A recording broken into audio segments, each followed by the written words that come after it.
Et là, je tombe sur un autre Éric Zemmour, quelqu'un qui sait exactement ce qu'il va faire, quelle est sa stratégie, quel est son calendrier, qui m'explique tout ça et qui parle au futur et non pas au conditionnel. Et je comprends tout ça et là, je me dis, ok, je pars quelques jours en vacances, je vais écrire ce nouveau livre et je vais raconter cette histoire.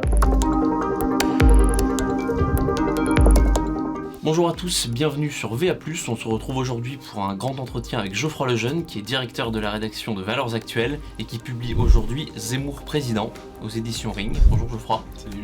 Donc on va revenir un peu en arrière, en 2015, parce que c'est là l'action originelle de ce bouquin où tu publies Une élection ordinaire, qui en gros est un roman de fiction qui place Zemmour à l'Élysée. En juillet dernier, tu rencontres pour la dernière fois Éric Zemmour au Lutetia, et il te dit cette phrase qui est en 4e de couverture, il te le dit ironiquement, c'est toi le vrai coupable, c'est toi le premier qui m'a mis cette idée folle dans la tête.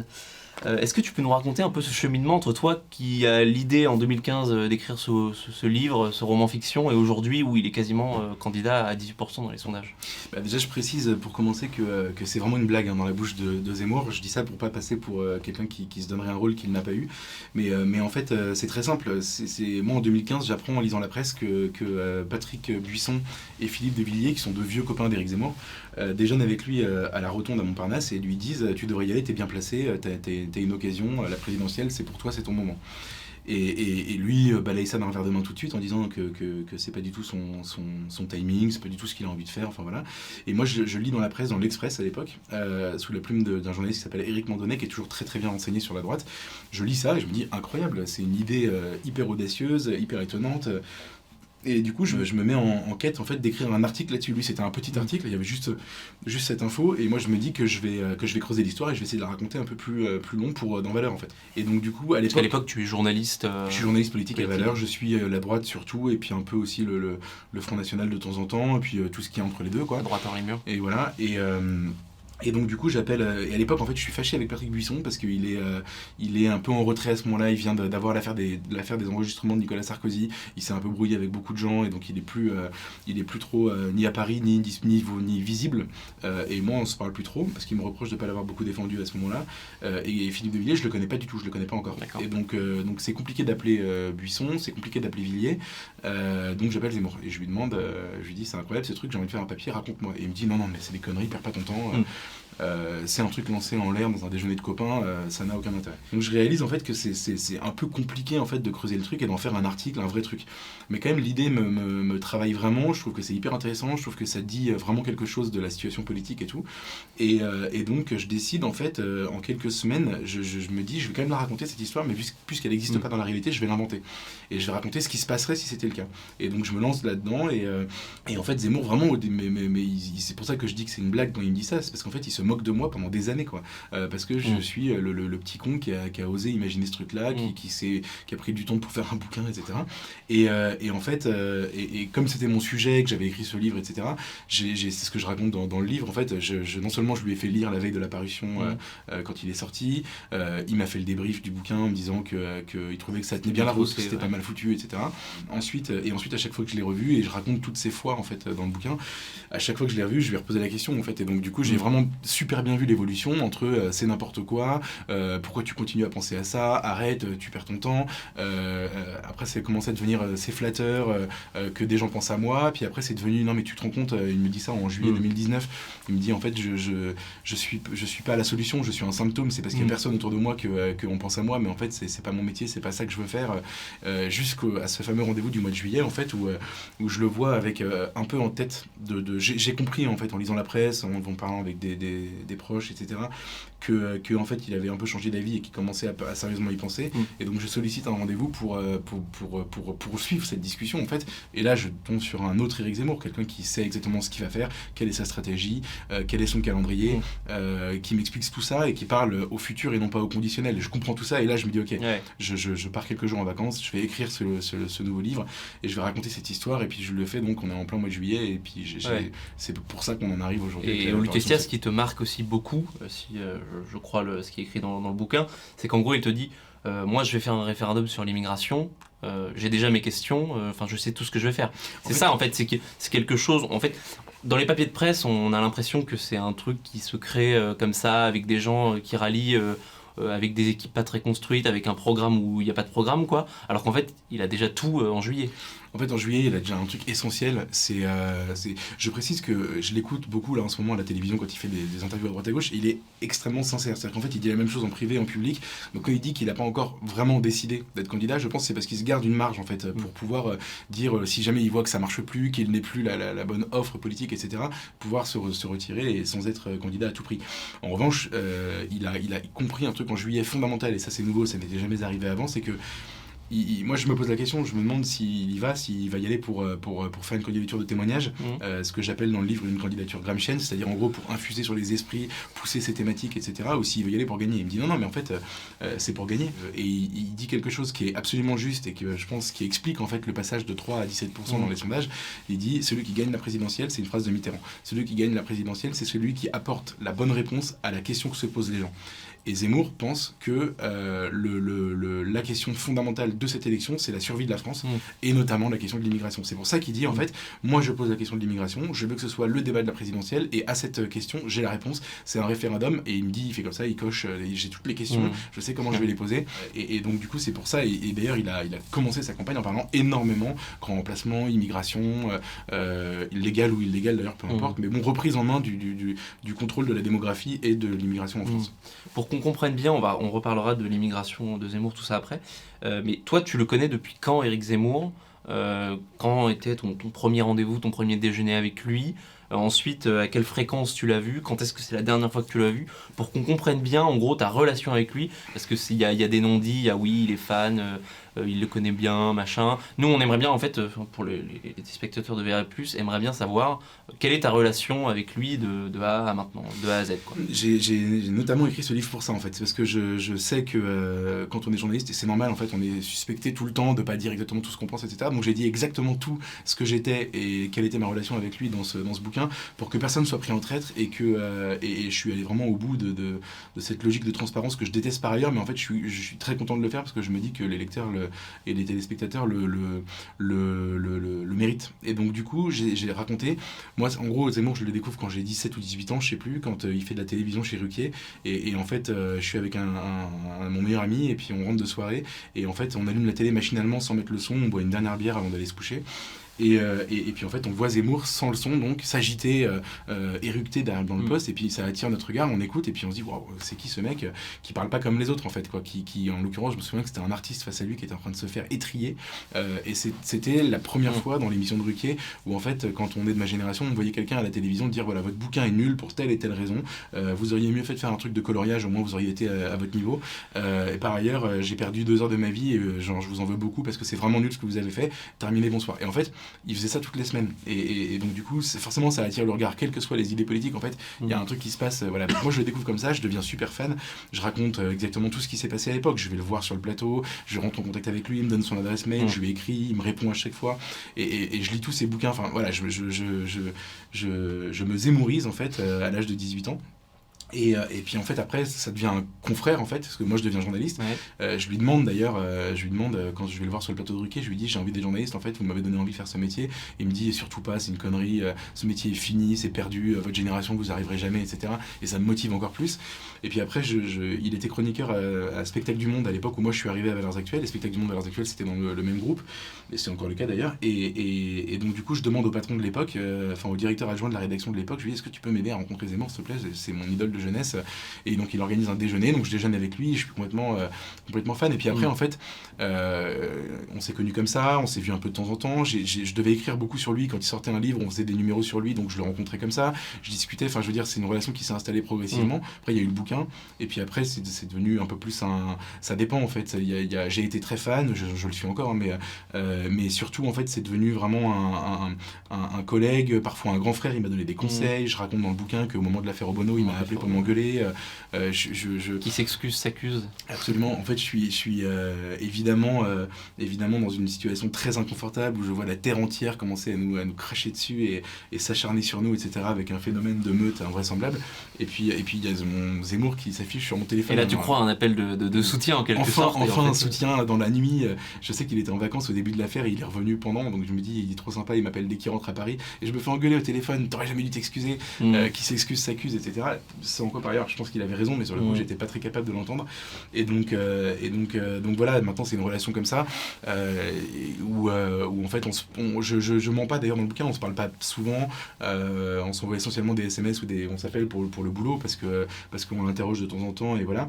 Mais par contre c'est quelqu'un son regard est important pour moi, donc quand il me dit quelque chose je fais attention. Il lui est arrivé parfois de me téléphoner en me disant tu devrais lire dans le Figaro page 19, il y a un article super, ça ferait un bon truc pour toi, pour valeur, de petits conseils comme ça un peu gratuits quoi, mais ou alors de temps en temps il m'envoie un message pour me dire qu'il a adoré tel papier dans le journal. Enfin c'est notre relation, c'est ça aujourd'hui, et en fait je l'ai revu une fois d'ailleurs depuis parce que j'ai écrit ce livre en juillet.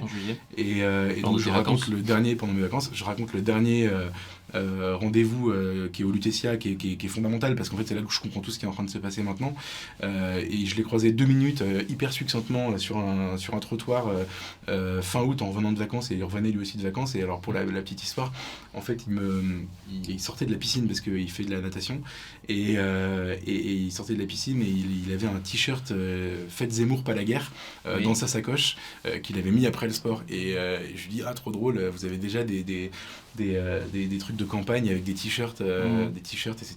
Et il me dit tiens, mais si tu veux je te le file. Et donc je possède, alors c'est un moment important pour moi, je possède un t-shirt J'aime Faites Zemmour pas la guerre, porté par Éric Zemmour, que je considère donc comme une relique. Donc je vais m'adresser peut-être à la caméra, je vends ce t-shirt aux enchères, donc contactez-moi par message privé, et la meilleure offre sera vendue. Voilà, j'assume complètement de faire, ce sera pour les fonds de VA+. Exactement, voilà, je reverserai évidemment tout pour le fonctionnement de Valeurs Actuelles, mais c'est quand même une pièce importante, donc je m'en sépare sans problème. Ouais. Plus sérieusement, tout à l'heure tu me parlais d'un rendez-vous que tu avais eu avec lui en juillet 2019, où il te disait qu'en gros il était le symptôme du vide de la droite, du camp national, de tout ça. Et juillet 2019, c'est aussi un petit peu le moment où on pense à lui, enfin un petit peu avant, 2 mois avant pour les européennes, où on pense à lui pour faire en gros sa mue de journaliste à politique, c'est-à-dire qu'en gros Nicolas Dupont-Aignan lui propose la première place de sa liste aux européennes. Marine Le Pen lui propose seulement la 3e place. Est-ce que tu pourras nous raconter un peu ce moment qui est un petit peu le début de ses velléités politiques? En fait, quand j'ai sorti le livre en 2015, il y a eu un petit moment médiatique, notamment, devrait-il se lancer après le suicide français, etc. Et c'était un moment en fait où même la presse en fait s'est vachement interrogée sur le devenir de gens comme Éric Zemmour, mais aussi Michel Onfray par exemple, qui était déjà en train un peu de sortir de son truc, de sa posture classique de philosophe. Il fallait une candidature hors système, hors parti. Il y avait une appétence pour ça, voilà. Ça se voyait. Et à ce moment-là, déjà, le nom de Zemmour commence à revenir un peu, mais lui, en fait, balaye cette hypothèse d'un revers de main. D'ailleurs, il écrit dans son propre livre, il écrit que, en fait, devant son manque d'appétence, la bulle a fini par se dégonfler. Et en fait, en 2019, c'est le moment où les appareils politiques commencent à se poser la question d'aller récupérer des gens, mais pas que Zemmour d'ailleurs, d'aller récupérer des gens pour faire. Alors, Bellamy, les Républicains, typiquement, voilà, oui. Bellamy devient tête de liste, et en fait, c'est Wauquiez qui va chercher quelqu'un qui, en fait, incarne la pureté, la candeur que les politiques n'incarnent plus en réalité. Et en fait, et donc Zemmour, donc ce que tu as dit est juste, il se fait proposer, enfin on lui propose la première place de la liste de Dupont-Aignan et la 3e du RN, et lui il veut pas. À ce moment-là, donc j'en parle avec lui un peu après. C'est révélé dans la presse, je crois juste après les européennes. C'est-à-dire qu'en fait il y avait une rumeur, mais officiellement le Point sort l'info quelques temps après les européennes. Et moi je prends un café avec Zemmour. Comme je vois ressurgir l'hypothèse de Zemmour en politique, tout à coup je me dis d'ailleurs toutes les alertes. Exactement, mes antennes se mettent à frétiller, et d'ailleurs Zemmour se moque de moi parce qu'il me dit non mais j'étais sûr que t'allais m'appeler parce que comme c'est ton sujet, tu veux vraiment que ça reste ton sujet. Tu veux pas qu'on te le vole. Et donc je prends un café avec lui pour parler de ça, et puis voilà, il me dit en fait la 3e place, c'était même pas la peine d'y penser. La première place de Dupont-Aignan, pourquoi pas. Est-ce que j'ai envie d'être député européen? Pas forcément. Faut imaginer, c'est quand même un job compliqué, il faut faire des allers-retours à Strasbourg ou à Bruxelles tout le temps. On passe notre vie, enfin je vois avec Bellamy par exemple, passe sa vie à l'étranger, à faire des missions pour s'interroger sur le devenir de certaines thématiques européennes. En fait il faut voyager beaucoup, c'est une autre vie quoi. Ouais. Et il n'est pas très tenté par ça, et puis il me dit, et surtout en fait en effet je suis le symptôme, pas la solution.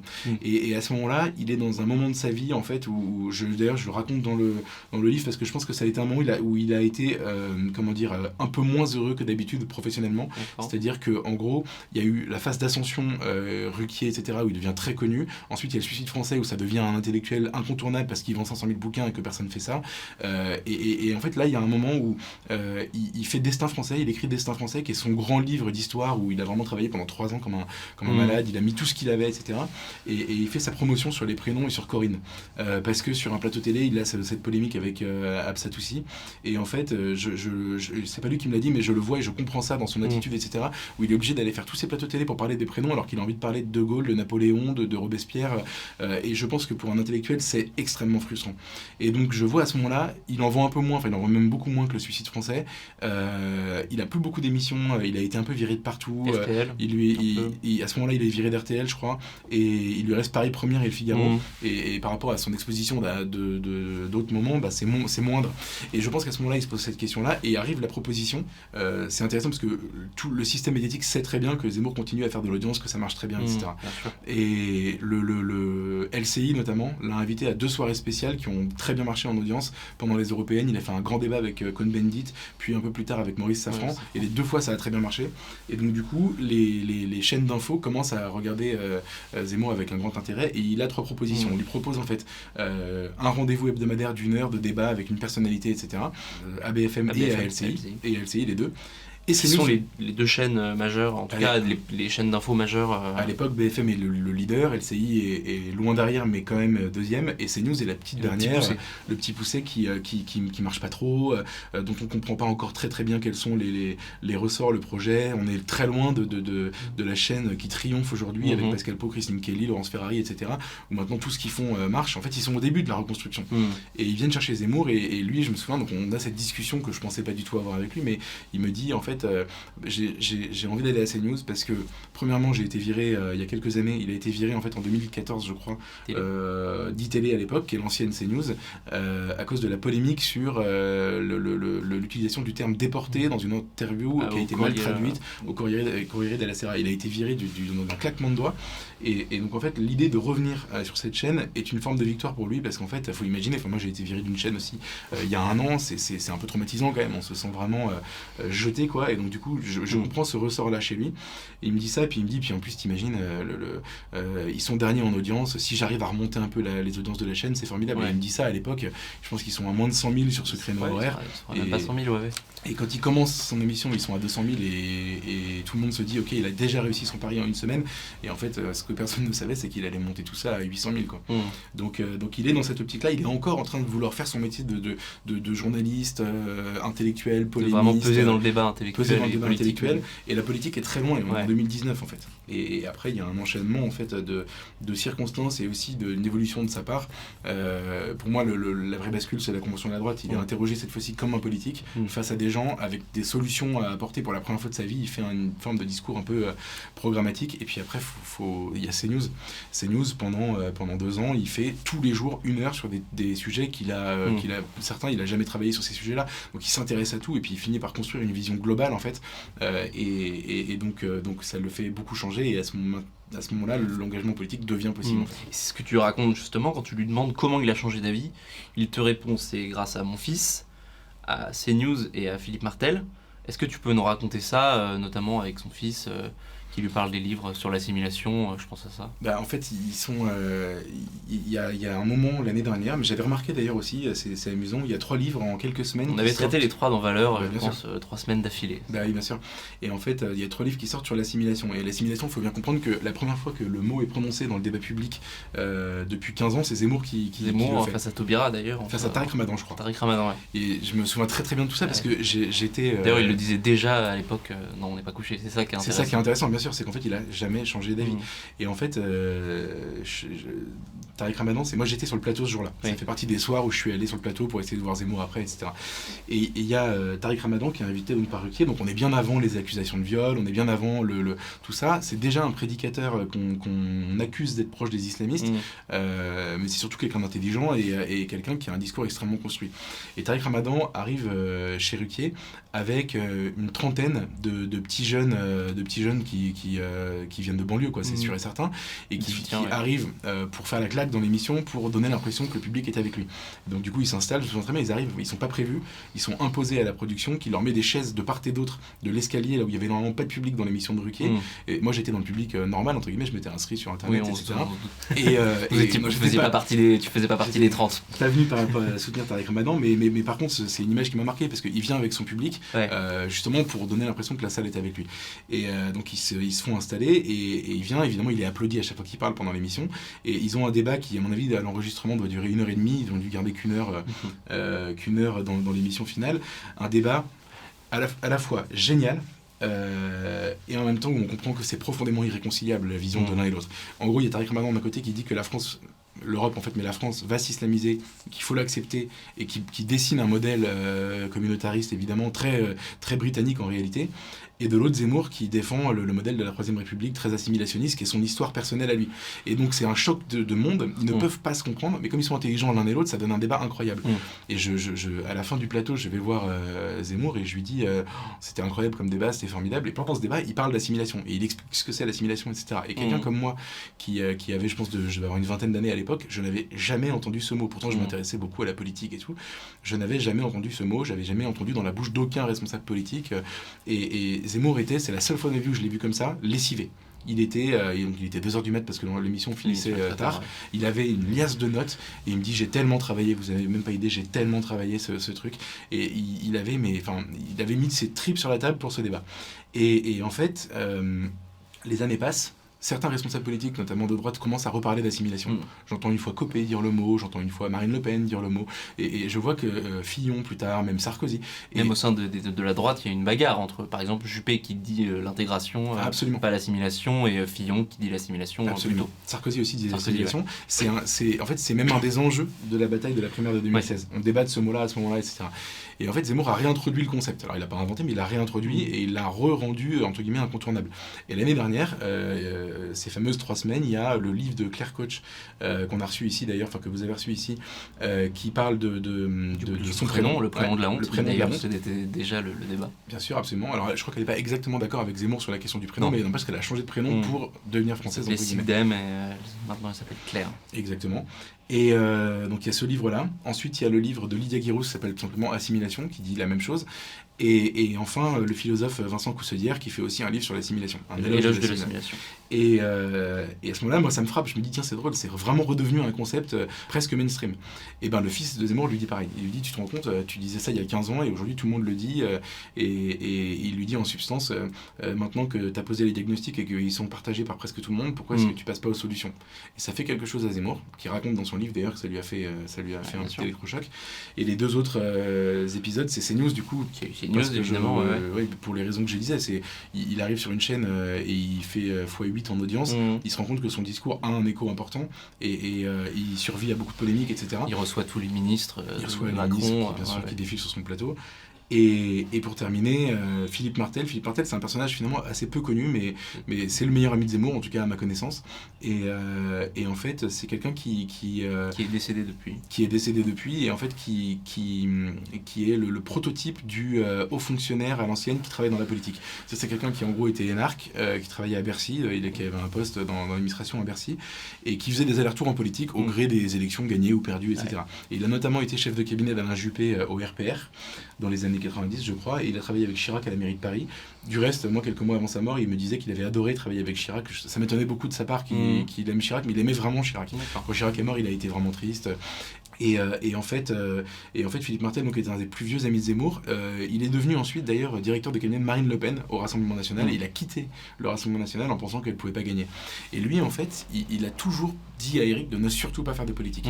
Je pense, en tout cas, c'est ce qu'il m'expliquait à moi, parce que il avait été formé à l'ancienne, dans les années Pasqua, Séguin, etc., où les appareils politiques avaient énormément de poids, où la politique était un truc très cadré. En fait, on faisait l'ENA, où on était avocat, puis on labourait une circonscription, puis on était élu 1 fois, 2 fois, 3 fois, puis à la fin on pouvait rêver à un destin national, et il pensait donc que ça ne marcherait jamais pour Éric, qui était l'inverse de ça.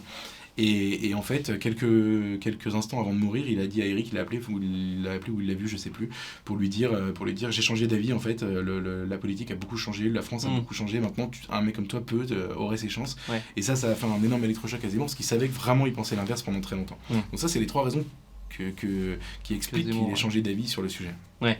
Et d'ailleurs, c'est assez intéressant, cette sorte de condescendance par rapport à Zemmour de la part des politiques. Il y a notamment Bellamy il te dit à un moment donné, tu te vois coller une affiche de Zemmour, et en fait là les jeunes nous prouvent l'inverse, c'est-à-dire qu'en fait ils veulent coller des affiches de Zemmour à la limite de Macron et de Mélenchon, mais pas de Xavier Bertrand et de Valérie Pécresse. Et on l'a vu, nous on a mené l'enquête à Valeurs, les hommes politiques riaient un peu en février, en mars, en avril, même en juin. Ils étaient là, bon, Zemmour on n'y croit pas parce que bon, il est journaliste, qu'il reste dans son métier, et nous on est les hommes politiques et on fait ça. Et comment toi tu analyses cette situation où en gros il n'avait pas du tout vu venir, quoi. Et même au Rassemblement National d'ailleurs. Ils se sont dit, c'est pas possible, ça peut pas exister. Et en fait, ils le voient et il est au second tour aujourd'hui dans certains sondages. Bah, en fait, c'est intéressant parce que la phrase de Bellamy, au moment où il la prononce, elle est extrêmement juste en réalité. Et pour une fois, c'est ce que j'explique dans le livre, pour une fois, François-Xavier Bellamy réfléchit avec ses tripes beaucoup plus qu'avec son intelligence qui est très grande par ailleurs. Et en fait, quand il dit ça, il pointe un énorme problème, c'est en décembre dernier, hein, un énorme problème qui est, en fait, Zemmour ne fait pas candidat. Et c'est vrai qu'en décembre dernier, Zemmour ne fait pas candidat. Et quand il dit est-ce que tu te vois coller une affiche de Zemmour, je me dis il a raison. C'est vrai que c'est inimaginable à ce moment-là, c'est très bizarre de l'imaginer. Autant je peux expliquer pendant des heures pourquoi idéologiquement il est au bon endroit et ça explique qu'il pique des voix à Bertrand et à Marine Le Pen. Je peux expliquer aussi pourquoi une candidature surgit de nulle part, d'un mec qui parle pas comme les autres, etc., qui casse les codes, peut fonctionner. Mais c'est vrai qu'à ce moment-là, à cet instant T, c'est bizarre. Donc c'est en décembre, c'est ça, en décembre 2020. Bellamy, c'est en décembre. Zemmour lui-même en juillet me dit je comprends quand Le Pen le dit, parce que Le Pen a dit pareil, Jean-Marie Le Pen, il a raison, ça interroge. Zemmour est très lucide sur ça. Et après, ce qu'il faut. En fait, la réponse à ta question, c'est que il y avait 50 000 obstacles à l'idée qu'il soit candidat et éventuellement président, et en fait il l'élève un par un pour des raisons extrêmement mystérieuses. C'est-à-dire qu'il y a une forme d'alchimie, de magie dans cette campagne qui sort justement des choses rationnelles. Donc le fait que tout à coup, il a changé, il a beaucoup changé dans sa manière d'être, Zemmour, la convention de la droite, de la vie de tout le monde. Moi je trouve que c'est un discours sur le fond qui est très impressionnant, qui est très bon, mais sur la forme, tout le monde est d'accord pour dire qu'il rate sa prestation parce qu'il est un peu caverneux, il est malade en plus, il est voûté sur son pupitre, et bon il a changé ça. Je sais pas s'il a pris des cours, je ne pense même pas. Je pense que tout à coup il y a une transformation intérieure qui se voit en fait quand on le regarde. Donc il y a 6 ans, Léa Salamé me dit chez Laurent Ruquier, quand je parle du bouquin, elle me dit mais vous vous rendez compte, Zemmour il aime pas les gens, il marche tête baissée dans la rue, etc., ce qui à l'époque était vrai.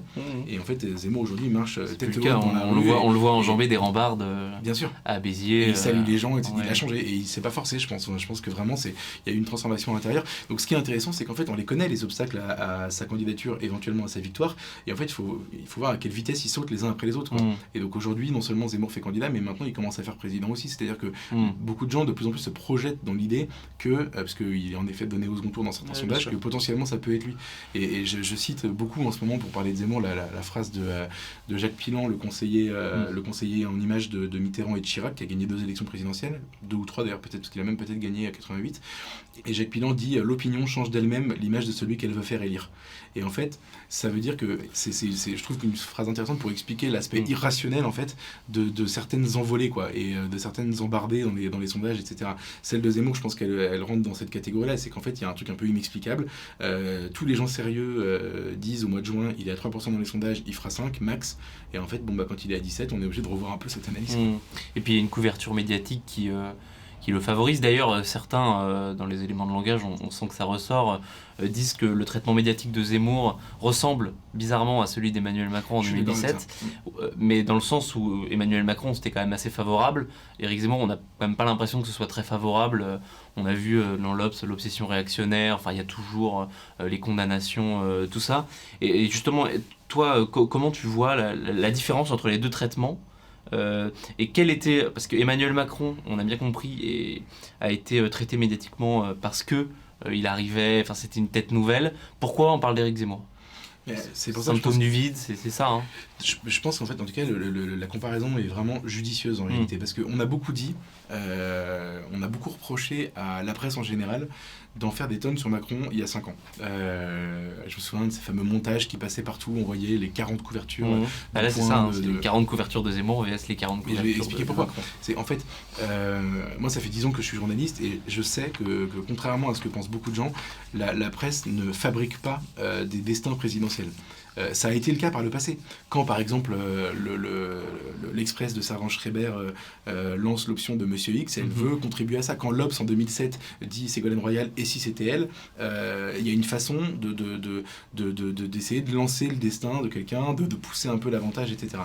Je pense que ça a beaucoup changé. Aujourd'hui, il ne faut pas oublier, les journalistes, on est la profession la plus détestée par les Français avec les footballeurs, quoi. Donc, du coup, c'est les banquiers, peut-être. Mais je suis même pas sûr que les banquiers soient plus détestés que nous, mais bon. Moi, les hommes politiques. À la limite. Les hommes politiques sont pas au top non plus. Mais je comprends pourquoi, je comprends vraiment les raisons. Et donc du coup aujourd'hui je pense que c'est contre-productif. Quelqu'un qui est soutenu mordicus par la presse, c'est souvent en décalage complet avec la réalité.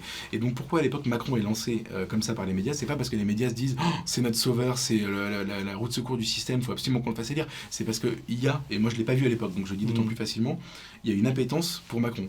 La nouveauté, le côté transgressif, le côté hors parti, le côté il est ni la gauche ni la droite, il est un peu entre les deux, etc. Toutes ces choses-là, et puis il y a une aventure, il part de 3%, et potentiellement il peut gagner demain. Donc du coup, pour toutes ces raisons-là, le Macron, ça fait des très bonnes ventes pour les journaux. Et un journal qui vend bien sur un sujet, il retraite ce sujet plus tard, en fait. C'est parce qu'on reste quand même des entreprises et on a besoin de bien vendre. Et donc du coup, à l'époque, Macron est abondamment traité pour cette raison-là, et aujourd'hui Zemmour pour la même raison. Pour la même raison, Zemmour est un sujet qui fonctionne très bien en audience à la télévision, en audience sur Internet, en vente dans les journaux, j'espère aussi en bouquin. Et donc du coup, il est énormément traité pour cette raison-là. Et là où tu as raison, c'est que par contre le traitement est très négatif, voilà. Mais parce que la presse, pour le coup, la presse a un parti pris idéologique qu'on peut situer. Enfin, en gros, c'est comment dire, la ligne de flottaison des médias en France, c'est le macronisme sur le plan idéologique. Donc du coup, il tape sur Zemmour, mais taper sur Zemmour, ça fait vendre aussi. Oui. Non, mais du coup, de dire qu'il y a une similitude entre le traitement médiatique de Zemmour et de Macron, c'est vrai, mais c'est aussi à la fois faux, parce que c'est pas le même traitement non plus. C'est le volume de trucs consacrés à Zemmour est comparable à celui qui était accordé à Macron. Maintenant, évidemment, les journaux, les télés, etc. ne disent pas les mêmes choses. Ouais. Mais je parle vraiment de l'appétence pour le sujet, beaucoup plus que du contenu du message. Et justement, par rapport à Macron, t'as cette anecdote assez folle. Dans l'entretien que vous avez fait entre Macron et Valeur en 2019, l'Élysée a enlevé une seule phrase. Je vais vous la lire. Je l'ai notée. Le discours de Zemmour ne sert à rien là-dessus, sur la question de l'islam. Enfin, il a sa clientèle, il a son truc, je respecte. Et c'est un type que j'aime bien à titre personnel. Il est intelligent et tout, mais politiquement, c'est mortifère. Et dans le bouquin, tu dis aussi que Emmanuel Macron est un des seuls hommes politiques à prendre au sérieux Zemmour. Pourquoi il le prend au sérieux? Pourquoi l'Élysée décide d'enlever la seule phrase sur Zemmour, alors qu'il y en avait plein d'autres qu'ils auraient pu enlever, notamment sur les 100% d'OQTF, ça aurait été peut-être plus judicieux. Mais pourquoi il décide de faire tout ça parce que, je j'ai pas la réponse, mais ce que je sens à l'époque dans les discussions qu'on a avec les conseillers de Macron au moment de l'interview, c'est que on fait une interview dans Valeurs pour parler d'islam et d'immigration. On va peut-être pas en rajouter en disant du bien de Zemmour. Je pense que c'est ça l'ambiance. Je pense que ça va pas plus loin. C'est pas attention, on va créer un monstre. Non, je pense pas. En revanche, pourquoi est-ce que Macron respecte Zemmour? C'est intéressant parce que déjà c'est un intellectuel comme lui. C'est-à-dire que Macron, on peut trouver que c'est un mauvais président, etc. Mais c'est quelqu'un qui aime la compagnie des intellectuels, qui lit, qui a lu et qui aime bien la joute pour la joute. Moi, je le compare tout le temps au personnage du prêtre dans Ridicule, le film de Patrice Lecomte, qui est joué par Bernard Giraudot et qui, en fait, moi, je considère que Macron est capable de dire tout et son contraire avec le même brio. Et le prêtre en question, dans une scène très célèbre, est devant la cour du roi avec le roi au milieu, et puis il explique, il démontre l'existence de Dieu. Et tout le monde est là, c'est incroyable, formidable, quel talent et tout. Puis par amour de la joute verbale, il dit mais attendez un peu, je peux vous démontrer exactement la même chose, exactement l'inverse, avec la même force de conviction. Et là, comme on peut pas blasphémer vraiment à la cour du roi, tout le monde s'en va, il est frappé d'excommunication, etc. Bon, pour moi, Macron, c'est ça. Et donc, il aime bien le plaisir de la joute pour la joute, etc. Et Zemmour étant un des plus capable dans la rhétorique, et puis dans la culture aussi, de tenir ce genre de discussion, évidemment, il y a un intérêt pour Macron qui en plus aime bien un peu s'encanailler avec des gens qui pensent pas comme lui, tout ça. Donc du coup, je pense qu'il y a cet intérêt-là. Ce qui est amusant, c'est que cet intérêt, il se traduit par une histoire que je raconte dans le bouquin, mais en 2016 ou 2017, pendant sa campagne présidentielle, Macron fait une interview dans l'Obs qui fait beaucoup de bruit, parce qu'il dit à l'époque, j'adore discuter avec Zemmour, c'est hyper important de parler avec des gens avec qui on n'est pas d'accord. À l'époque, il provoque un tollé là-dessus, et je demande, mais longtemps après, 1 ou 2 ans après, à Zemmour, mais en fait, à quelle discussion il fait référence? Et Zemmour dit, mais jamais, on n'a jamais parlé avec, je ne le connais pas, j'ai jamais parlé avec lui. Donc du coup, il a une fascination au point même d'inventer des discussions avec Zemmour. Et ensuite, donc, ils font supprimer cette phrase dans l'interview. Et en fait, je pense que aujourd'hui, ce qui se passe, c'est simple. Macron, en fait, il a imaginé pendant 4 ans être face à Marine Le Pen au second tour. Il est en train de comprendre que ce sera peut-être pas le cas. Je pense que lui, ce qu'il veut éviter, c'est, il a fait l'analyse suivante. Il pense qu'il va gagner face à Marine Le Pen. Il pense que face à Xavier Bertrand, il est pas sûr de gagner. Et Zemmour, il sait pas trop. Et donc, quand la fusée Zemmour déboule dans la campagne et qu'il arrive dans certains sondages devant Bertrand et devant Marine Le Pen, il intègre très vite. Et il se dit, ok, il faut absolument que je mette cette nouvelle donne, que je la prenne en compte. Et donc, il fait une allusion à Zemmour dans un discours en parlant des prénoms, en expliquant que c'est pas bien, etc. Il commence à se concevoir comme son opposant, en tout cas comme son adversaire au second tour de la présidentielle. Quand il décide de lancer une grande campagne sur l'abolition de la peine de mort universelle, par exemple, c'est la même chose. Évidemment. En fait, il se positionne par rapport à Zemmour depuis 1 mois. Quand il fait des visas, quand il tape sur les doigts des pays du Maghreb pour la question des visas, c'est une réponse à Zemmour. Tout ça est une réponse à Zemmour. Et donc aujourd'hui, je pense qu'il a commencé à se préparer, peut-être pas seulement à ce scénario, mais se préparer au scénario dans lequel il devrait l'affronter. Ça implique qu'il y a un débat entre 2 tours qui sera peut-être un peu différent de celui de la dernière fois, il va peut-être un peu moins se promener, quoi. Parlera de Chateaubriand et pas de Alstom, quoi. Voilà, exactement. Non, puis surtout c'est pas la même chose Marine Le Pen avait, à mon avis, raté ce débat, non pas parce qu'elle est nulle, mais parce qu'elle a voulu aller sur un terrain qui n'était pas le sien, et par une forme de complexe d'infériorité, en disant, il est énarque, il est techno, mais moi aussi, je vais le prendre sur ces dossiers parce que j'ai vachement travaillé. Et résultat, en fait, elle se met dans une situation ultra compliqué. C'est très dur face à quelqu'un qui a été ministre de l'économie, qui bosse dans la banque depuis 15 ans. C'est très très dur de donner l'impression que t'es meilleur que lui. Et Zemmour fera jamais cette erreur-là. Zemmour va parler de ses sujets à lui et ne répondra jamais à Macron sur les terrains qui sont les siens. D'accord. Au début, tu en avais parlé, on en avait parlé tous les deux au journal. Tu racontes que tu crois pas trop à Zemmour et que même que parfois son comportement t'agace. C'est-à-dire une réaction à un article, à un sondage qu'on relaie, tu vois. Il est toujours comme ça? Est-ce qu'il a changé? Quand est-ce qu'il a changé? Comment ça s'est déroulé tout ça, le moment où il t'agaçait, tu lui as dit, en ce cas de vérité en quelque sorte, et il a compris, il est plus du tout... En fait, ça s'est joué sur très peu de choses, mais en gros, ce qu'il faut comprendre, c'est que Éric Zemmour, contrairement à ce que tout le monde pense, en tout cas à ce qui est relayé partout, c'est un mec super sympa, mais vraiment super sympa. Moi, je le raconte dans le bouquin, mais la première fois que je le vois, que je déjeune avec lui, il me dit, entre confrères, on se tutoie, tu me tutoies, il est hyper accessible, hyper sympa, et surtout, il est tout le temps en train de rire. Tout le temps. C'est-à-dire que le personnage qu'on voit rigoler à la télévision dès qu'il y a un bon mot qui est échangé, il est vraiment comme ça dans la réalité. Et il a une autodérision incroyable. Mais vraiment incroyable. C'est-à-dire que moi, je me suis toujours moqué de lui gentiment, hein, et ça le fait mourir de rire. Et voilà. Et à un moment donné, dans la période où on commençait à lire à droite à gauche, qu'il se posait la question, qu'il y avait des gens qui s'organisaient autour de lui, etc. Entre mars et juillet. Ouais, en gros, entre mars et juillet. À ce moment-là, je le sens changer à des petits trucs, hein. C'est vraiment en effet un texto sur un truc en disant oui, cet article est nul, machin, ce qu'il avait jamais fait auparavant.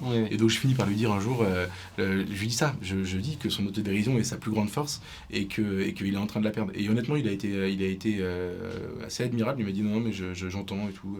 Et donc depuis les 3-4 fois où je l'ai revu après, j'ai justement compris qu'il avait retrouvé alors je sais pas s'il l'avait complètement perdu, hein, je le connais pas assez pour ça, mais il a complètement retrouvé ce qui a fait sa force pendant très longtemps, c'est-à-dire les critiques glissent sur moi comme l'eau sur les plumes d'un canard, je me soucie pas de mon image, etc. Moi je trouve qu'il a cette force-là, quoi. D'autres s'en soucient pour lui, mais je trouve que justement lui il a gardé cette capacité à être extrêmement accessible en réalité, ce qui fait que ça a longtemps fait sa force. En fait, on peut pas être autant attaqué et survivre si on prend les choses à cœur. Et lui, il prend pas les choses à cœur. Il est vraiment complètement dépassionné quand il s'agit de lui-même. C'est vraiment sa force. Et tu as aussi à un moment donné des réticences sur l'entourage de Zemmour, sur ses équipes. C'est-à-dire que là, aujourd'hui, on a quand même un peu identifié qui l'entourait, comment il allait faire campagne et avec qui. Mais au début, c'est quand même assez flou. Il a que des jeunes. Il a une conseillère de 28 ans. Il y a des jeunes de génération Z. Et toi, tu as des réticences.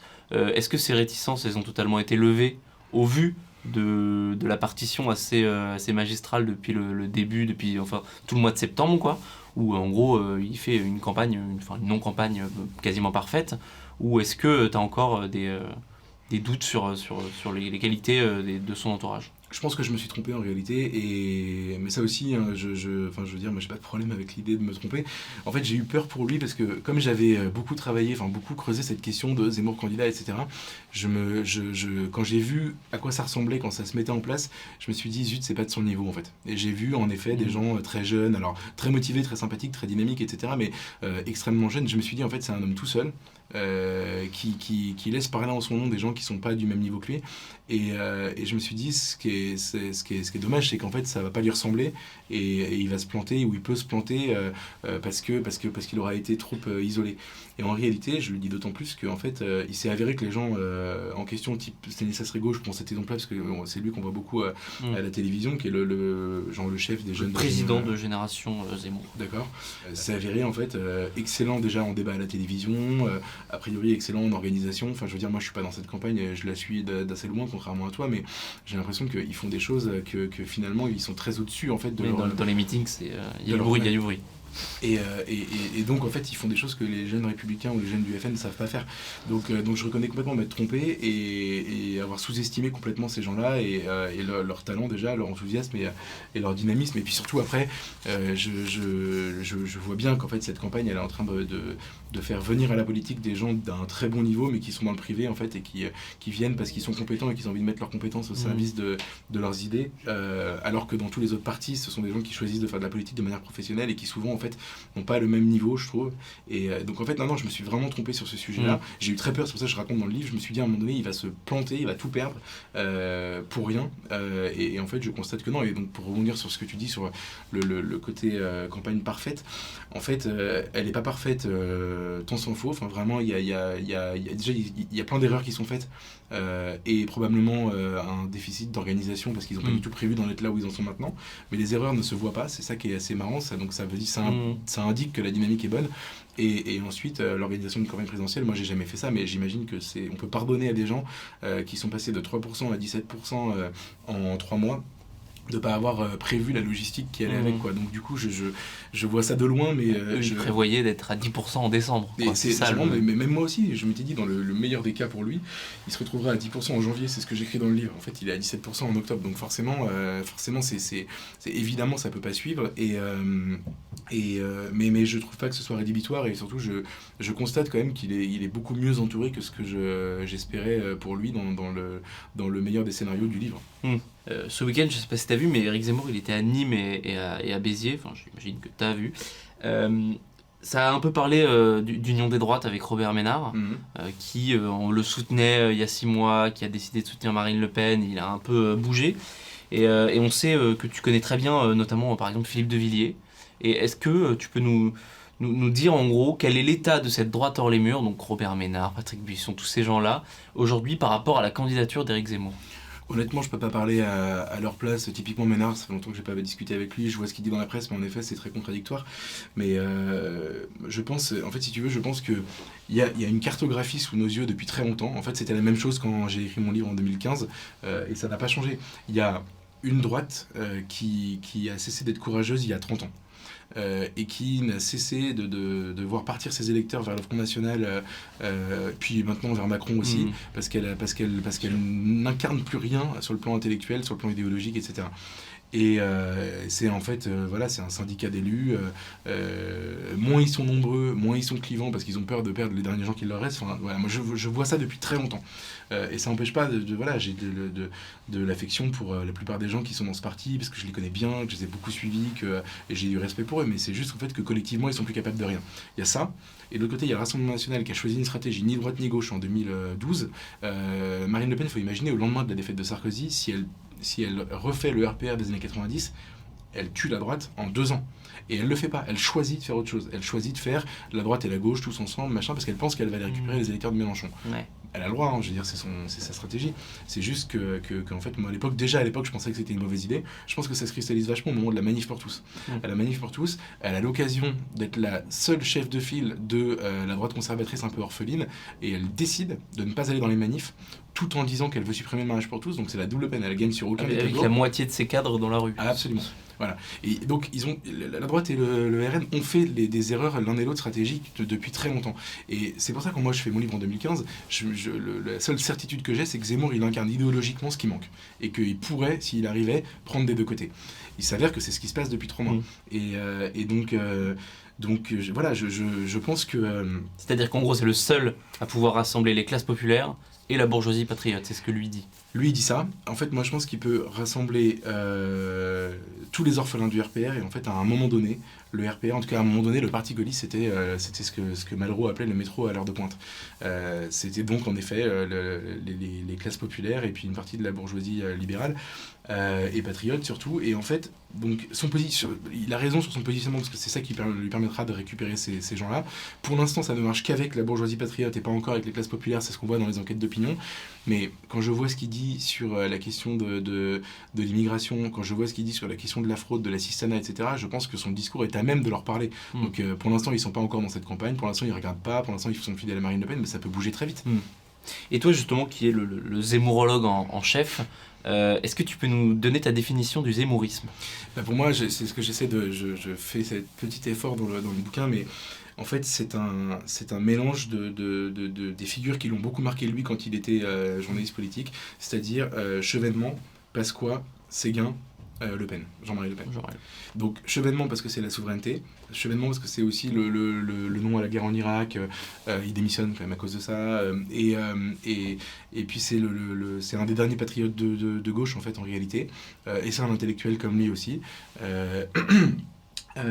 Pasqua, c'est l'autorité, la fermeté, le côté... le politique au sens noble du terme, quoi. Ouais, oui, le côté... mais je pense que c'est moins esthétique que idéologique, c'est vraiment la force de l'État, la répression contre les malfrats, etc.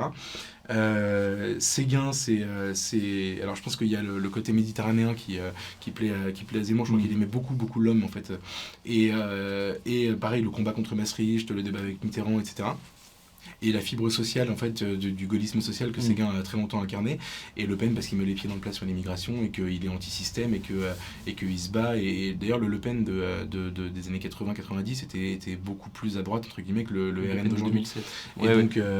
Et donc voilà, et donc je pense que c'est une synthèse de tout ça et qu'il essaye de faire vivre. Et honnêtement, enfin moi j'avais lu les livres d'Éric quand j'étais jeune, et je les ai relus pour écrire ce livre.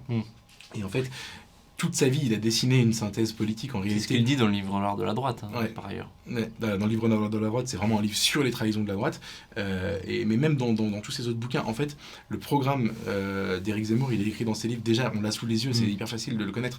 Et donc en fait, il a passé sa vie à essayer de réfléchir à des sujets qu'il estimait graves. Mais quand je te dis qu'il a beaucoup... Enfin, il a écrit sur les juges, il a écrit sur plein de sujets tout le monde pense que Zemmour, c'est l'immigration et la misogynie. Non, en fait, il a écrit sur des tas de choses.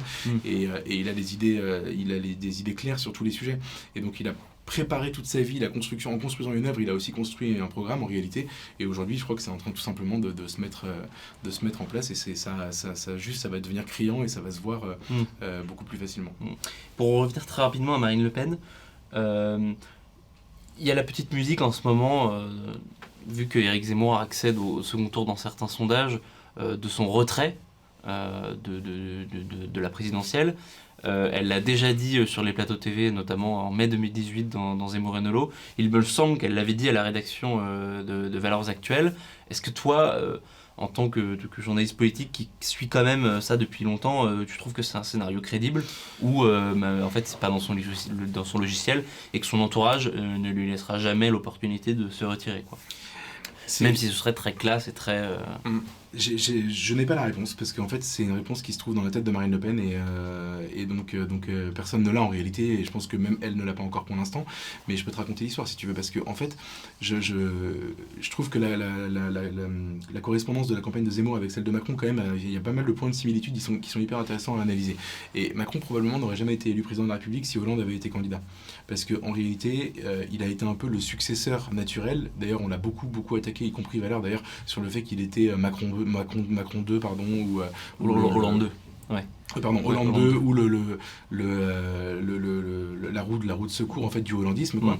Ce qui n'était pas réellement, mais en tout cas sur le plan électoral Macron se lance, démissionne du gouvernement en août, on comprend qu'il va être candidat en septembre, etc. Il se déclare un peu après, je sais plus tellement quand, mais voilà, et puis il commence à percer dans les sondages et à un moment donné il arrive à autour de 10% je crois, un peu plus, et Hollande lui est au même niveau quasiment ou moins, et donc Hollande décide début décembre de ne pas se représenter parce qu'il devient lui le diviseur et l'homme qui fait prendre le risque à la France de voir élire l'extrême droite Marine Le Pen ou la droite extrême François Fillon. C'est comme ça qu'il le dit.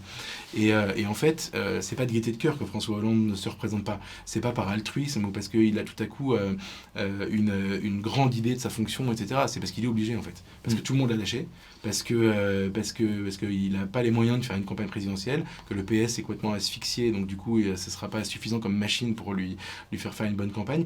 Et en fait, tout à coup, en fait, il est seul au monde. Et on commence pas moi, hein, mais ses amis, son entourage, etc., à lui reprocher d'être celui qui peut les faire perdre potentiellement. Et je pense que quand j'ai réfléchi à quoi pouvait ressembler cette campagne de Zemmour, mais il y a assez longtemps, hein, je me suis dit, je lui ai dit une fois que je pensais que c'était possible que Marine Le Pen ne soit pas candidate, et il m'a dit non, c'est impossible, tout est organisé pour, etc., jamais elle le fera, machin. Donc lui, il vit avec l'idée qu'elle ne sera jamais, qu'elle ne se retirera jamais. Mais quand tu regardes ce qui se passe, la question va se poser, je pense, assez vite en réalité. Ils sont là tous à dire oui, que le mieux placé, que le moins bien placé soutienne le mieux placé, etc. Le Ménard, Ménard en février, bien sûr. Marine Le Pen l'avait déjà dit. Enfin, donc quand on voit la dynamique, pour l'instant ils sont au même niveau en fait dans les sondages. Parfois il lui passe devant, parfois il lui passe devant, mais c'est à peu près la même chose. Je pense que c'est souvent comme ça dans les campagnes électorales. Il y a un moment où les électeurs regardent, jaugent, et à un moment donné il y a un transfert massif de l'un vers l'autre. Ils choisissent et c'est le phénomène du vote utile qui s'impose en fait. Mélenchon et la gauche en 2017, voilà. C'est ça. Mais ça marche dans les deux sens, tu peux t'effondrer ou monter. Je pense que si jamais ils resteront pas à 16 et à 17%, c'est ça que je pense. Voilà. Je pense qu'il y en a un qui va tomber à 5 et l'autre qui va monter à 20. Et la question se posera même si on sait pas trop comment ça va finir. Je suis d'accord. Mais là on est en octobre, c'est dans très longtemps. Avant le mois de mars, j'en suis absolument certain, il y en a un qui aura gagné le match et à ce moment-là, pour l'autre, la question se posera. Et donc non, je pense que la question est entière. Ça va dépendre en effet de la capacité à Marine Le Pen. Mais je veux dire, ça marche aussi si Zemmour est à 10 et Marine à 18, bien sûr. Exactement. Mais si il est devant, je pense qu'elle ne pourra pas maintenir cette candidature parce qu'il lui restera plus personne en fait. Et en effet, elle nous l'avait dit à Valère, on avait déjeuné avec elle, je crois que c'était au mois de janvier 2020, et on discutait de tout ça et en fait elle nous dit si vous avez un meilleur candidat, allez-y, présentez-le moi et je me retire, pas de problème, etc. Et elle l'a toujours fait un peu en mode provocation parce qu'en effet, il n'y avait personne. Et aujourd'hui, elle s'en tire par une pirouette en disant je disais ça par rapport à mon leadership au sein du Front National, mais pas dans l'absolu à droite, etc. Donc pour l'instant, j'ai l'impression qu'elle est quand même partie pour être candidate, quoi qu'il arrive. Mais ça peut changer. Elle peut descendre dans les sondages, elle peut aussi être privée de soutien, elle peut aussi être abandonnée par une partie des gens du Rassemblement National. Enfin, il peut se passer énormément de choses. Et honnêtement, vu comme cette campagne a commencé, je pense que tout est possible. Il y aura encore des surprises, c'est ça. Oui, c'est possible qu'il y ait encore des surprises.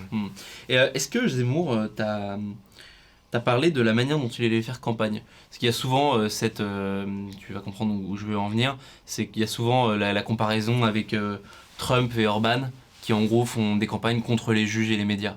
Est-ce qu'il ferait un petit peu le même sorte, ce serait possible qu'il fasse la même sorte de campagne? Alors ça, on n'en a pas parlé. Honnêtement, la seule réponse qu'il m'a donnée sur sa campagne, c'est celle sur ce que je t'expliquais sur l'immigration, le fait de poser une question, d'apporter une réponse. Et après, non, mais je vois se dessiner, je ne l'ai pas vu depuis, mais je vois se dessiner les grands axes de sa campagne. Et notamment, il y a un truc que je trouve incroyable, mais c'est en fait, toute cette discussion n'aurait jamais eu lieu si la droite et le Rassemblement national aussi d'ailleurs avaient su s'affranchir depuis toujours du regard que porte la gauche sur eux et les médias. Et en fait, en gros, tu réalises en ce moment, quand tu vois à quel point lui il décolle et à quel point il a créé son espèce de... il a créé son espace tout seul et qu'il s'est installé, c'est une montgolfière le truc, ça va trop vite. Tu comprends qu'en fait, il y a une énorme respiration par rapport à 30 ans de pression médiatique et 30 ans de pression de la gauche. Et alors aujourd'hui, quand il se fait insulter par quelqu'un de gauche ou quand il se fait attaquer par quelqu'un de gauche, il lui répond avec 10 fois plus de violence. Le mec rentre à la niche et on n'entend plus parler de lui. Là, je pense que Castaner, avant qu'on entende parler de Zemmour à nouveau, parce qu'il lui a répondu que moi j'écris des bouquins, lui il sait pas lire. Enfin, les mecs, ça va les vacciner un peu. Donc il y a le côté je réponds et je me fous de votre avis. Et puis il y aura pas mal de doses. Et voilà. Et par rapport aux médias, surtout, je crois qu'il est à Lille et il dit en fait, vous n'avez pas compris, la diabolisation, je m'en fous, c'est un truc que vous avez créé. Et donc, maintenant, je m'en affranchis, je n'en ai rien à faire. Et comme les gens ne supportent plus ça et que les gens ne supportent pas les médias, c'est en fait extrêmement porteur. Je pense qu'il a la réponse en fait pour les deux et je pense que c'est une campagne. Oui, ça va être une campagne un peu trumpiste, bien sûr. Sauf que c'est un Trump à la française, Zemmour, ça je lui avais dit aussi.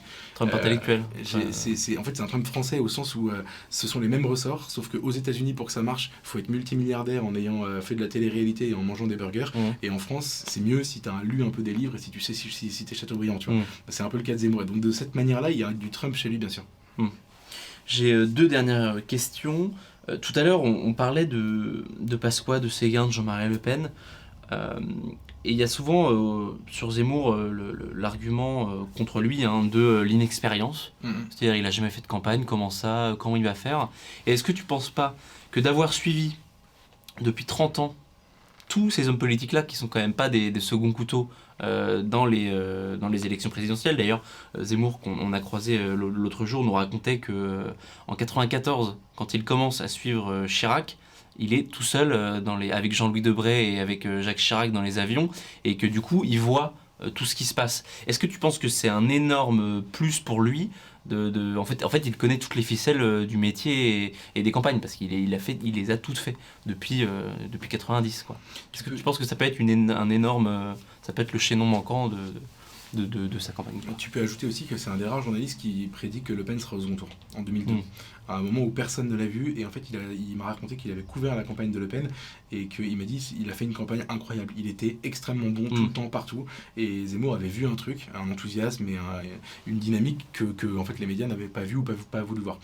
C'est compliqué parce qu'en fait, je suis pas certain que l'expertise dans le domaine du journalisme politique fasse de toi un bon politique. Il y a plein d'exemples de gens qui se sont vraiment craqués en essayant de le faire. Donc je pense pas que ça te confère automatiquement ça. En revanche, dans son cas à lui, c'est vrai.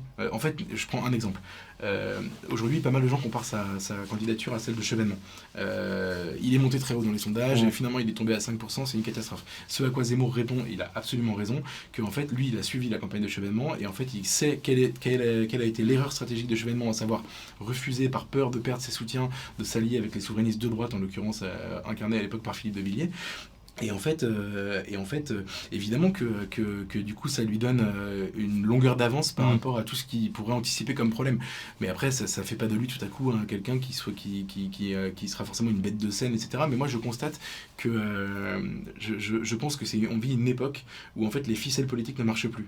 Donc finalement, le fait qu'il soit pas politique, qu'il ressemble pas à un politique, qu'il fasse des meetings un peu différemment, qu'il n'ait pas un discours de politique, qu'il n'ait pas un discours de politique, etc. Je pense que c'est vraiment une force pour lui. Donc je pense pas que ce sera un handicap. Et surtout par contre, Zemmour, il est très très rationnel et et c'est vraiment un intellectuel au sens où en fait tout n'est que cérébral chez lui. Et quand je le vois en juillet, il me dit je savais avant les régionales que le Front National n'aurait pas de région et que donc le Front National ne pourrait pas incarner une alternative pour 2022. Et donc je savais qu'il y aurait cet espace à prendre, etc. Bon, tu vois, il fait une analyse froide. Il est relativement peu troublé par ses affects, je veux dire, c'est un euphémisme. Et il fait une analyse froide de ça et après il s'en tient. Comme c'est quelqu'un d'intelligent qui raisonne bien et qui en effet il a une grande expérience, je pense qu'il se trompe assez peu finalement sur... il faut quand même avoir l'idée de théoriser au mois de juin dernier le fait d'aller taper en premier à la droite pour parler aux électeurs de droite, pour essayer de faire dégonfler Bertrand, etc. Et en fait, il le fait hyper bien et il parle du gaullisme, du RPR tout le temps pour rassurer ses électeurs qui se rendent compte qu'en fait c'est lui leur candidat naturel. Et franchement, la manière dont il le fait, je trouve, c'est vraiment très malin. Et tu vois, ça, des réflexes que tu peux pas avoir si tu connais pas très très très très bien la politique. Et il y a aussi autre chose, une qualité que je lui connaissais pas, c'est que en fait, pas mal de gens qui auraient pu prétendre à incarner la même chose que lui dans cette campagne. Puis je raconte dans le livre, mais Pierre de Villiers, Philippe de Villiers, ces gens-là auraient pu, en fait, tout à coup, il y a eu à un moment donné, un moment Pierre de Villiers, voilà. Et ils l'ont pas fait tous parce que ils ont pas cru à leur étoile. Et Zemmour, à un moment où il était sondé à 3%, où il avait un potentiel électoral qu'on avait mesuré dans valeur de 13%, ce qui est peu en réalité, et où tous ses amis venaient le voir en lui disant n'y va surtout pas, c'est une catastrophe, tu vas tout perdre, tu vas perdre tes jobs à la télé, ton boulot au Figaro, tu seras pas... Enfin, voilà. C'est ça les arguments qui revenaient bien. Il continuait à y croire. Il continuait à se dire non, ça peut marcher. Et le point commun de tous les présidents de la République, c'est quand même qu'à un moment donné, on leur a dit qu'ils avaient aucune chance et qu'ils ont continué à y croire. C'est pas de l'orgueil, c'est vraiment un truc, tu l'as ou tu l'as pas. Je pense que j'ai découvert qu'ils l'avaient. Et juste pour revenir à Chevènement, il y a une anecdote qui est quand même un peu intéressante. Quand tu dis que ses soutiens ne veulent pas avoir le soutien des souverainistes de droite, notamment de Philippe de Villiers, en gros, Éric Zemmour n'est pas pour rien là-dedans, quoi. Mais c'est drôle parce que l'histoire est vraiment marrante. C'est Philippe de Villiers qui raconte ça dans ses mémoires et moi ils me l'ont tous raconté après, donc j'aime bien cette histoire. Chevènement dîne avec Philippe de Villiers pendant la présidentielle de 2002 pour tenter une alliance avec des souverainistes de droite. À l'époque, Villiers, il n'est pas candidat à la présidentielle et surtout, il a fait les élections européennes de 99. Il incarne quelque chose. Il a déjà été candidat à la présidentielle en 95. C'est pas rien pour Chevènement de l'avoir comme soutien. C'est vraiment j'ai réussi la moins symbolique, mais ça reste. Absolument. Et donc du coup, ce dîner est organisé chez Paul-Marie Couteau, qui est un personnage important à l'époque, et il l'est encore aujourd'hui, puisque je suis obligé de parler de lui souvent dans le livre, parce qu'en fait, il est présent tout le temps là. Il est tout le temps là. Et en fait, il organise un dîner chez lui, et puis quand le dîner est terminé, Chevènement et Villiers ont quasiment passé un pacte, voilà, on va faire ça ensemble. Et Paul-Marie Couteau, qui a plein de qualités, mais qui est un peu bavard aussi, parle à un journaliste du Figaro, il raconte l'histoire. Et le journaliste du Figaro écrit le lendemain, et à ce moment-là, les soutiens de Chevènement voient l'article et disent mais comment ça, un deal avec Philippe de Villiers, c'est pas possible, c'est une catastrophe. Et parce que plus c'est le vieux cateau vendéen royaliste et on peut pas s'allier à ça. Bah non, puis les soutiens de Chevènement viennent du PS quand même, donc du coup ils sont capables de se retrouver dans Chevènement, mais il y a des limites quoi. Et Philippe de Villiers en est une. Et donc du coup ils sont extrêmement mal à l'aise et le truc capote à cause de ça parce que Chevènement a peur de perdre sa base de soutien les plus fidèles. Et en fait ce qui est hyper drôle dans cette affaire, c'est que le journaliste du Figaro à qui Paul-Marie Couteau a raconté cette histoire, qui a fait capoter cette affaire, c'est Éric Zemmour. Et c'est ça qui est marrant. Et c'est pour ça que je dis qu'il connaît très très bien les écueils, parce qu'en fait, il les a vécus parfois même de l'intérieur. Là, en l'occurrence, il a été un acteur de cette histoire. Dernière question, pronostic. L'affiche du second tour, hein, parce qu'on sait que tu es très fort en prono. L'affiche du second tour de la présidentielle 2022. Je précise parce que en France. Non mais je précise parce que il est vrai que je me trompe tout le temps sur mes pronostics, donc du coup tout le monde se moque de moi. L'Italie. Et en fait j'en ai eu deux bons dans ma vie, c'est la candidature de Zemmour et la victoire de l'Italie à l'Euro, tu vois, j'en suis très fier. Non mais je peux pas, c'est ridicule. Après il y a pour ma réputation numérique, ça va être une catastrophe s'il reste tout ça. Non, moi je dirais aujourd'hui que je pense que le second tour opposera Macron à Zemmour. Je pense ça parce que je pense qu'ils sont les deux faces d'une même pièce sur la manière d'être candidat, c'est-à-dire que en gros comment il s'appelle, Macron est venu de nulle part pour sauver le système et Zemmour arrive de nulle part pour changer le système. Je pense que il y a beaucoup plus de similitudes et de cohérence, je trouve, à l'affrontement Zemmour-Macron qu'à l'affrontement Zemmour-Le Pen. Zemmour-Macron. Non, Zemmour. Macron-Le Pen. Macron-Le Pen, voilà. Désolé. Je pense ça, et je pense aussi que Macron a un socle électoral qui lui est assez fidèle, qu'il a finalement assez peu déçu pendant son mandat. Je parle vraiment des 24% du premier tour. Il a fait ce qu'il avait promis à ces gens-là. Et ensuite que Zemmour a créé une dynamique qui je pense ne s'arrêtera pas, parce qu'en fait elle est vraiment profonde. C'est pas juste un phénomène de mode ou un truc médiatique. Donc si je dois parier quelque chose aujourd'hui, je parie ça. Et maintenant je précise quand même que j'avais pronostiqué la victoire de Sarkozy à la primaire de la droite et celle de Vincent Payon à la primaire de la gauche. Tu vois, donc faut prendre tout ça avec des pincettes. Okay. On vous tient au courant, ce sera en avril 2022. Merci Geoffroy pour cet entretien, à bientôt.